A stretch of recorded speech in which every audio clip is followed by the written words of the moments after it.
জামাতবদ্ধভাবে থাকবে। একাকী থাকবে, শয়তান শুধু তোমাকে কুমন্ত্রণা দিবে, এই গান শোনো, জেনা করো, ওই করো, সেই করো। আর সৎ বন্ধুদের সাথে থাকবে। সৎ বন্ধুদের সাথে থাকলে সেখানে শয়তান থাকে না। জামাতবদ্ধভাবে থাকবে, মুমিনদের সাথে থাকবে, ঐক্যবদ্ধভাবে থাকবে। আর 5 ওয়াক্ত সালাত জামাতে আদায় করবে। কিসে? তাহলে শয়তান পরাজিত হবে। 5 ওয়াক্ত সালাত জামাতে। রাসূল বলছেন, কেউ যদি 40 দিন জামাতে সালাত আদায় করে একমাত্র আল্লাহকে খুশি করার জন্য, আল্লাহ তাকে জাহান্নামের আগুন থেকে বাঁচাবে, মুনাফিকি থেকে বাঁচিয়ে দেবে। শয়তানকে পরাজিত করার প্রধান অস্ত্র হচ্ছে 5 ওয়াক্ত সালাত। মনে থাকবে? আর এই বাড়িতে প্রবেশের সময়তে কি দিবে? সালাম। খাওয়ার সময়তে বিসমিল্লাহ, ডান হাতে খাবে। সব সময়তে আল্লাহর বিধান। আজকে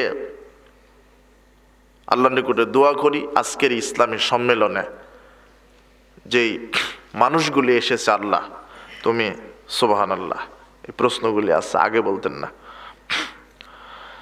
আল্লাহ তুমি এদেরকে কোরআন এবং সহিহ সুন্নাহর সঠিক বুঝ দান করো, সুস্থ দীর্ঘ নেক হায়াত দান করো। আল্লাহ তুমি আমাদেরকে মৃত্যু পর্যন্ত কোরআন এবং সহিহ সুন্নাহ মেনে চলার তৌফিক দান করো। আজকের ইসলামের সম্মেলনে যত নারী পুরুষ এসেছে, তুমি তাদের পাপগুলিকে ক্ষমা করে দাও।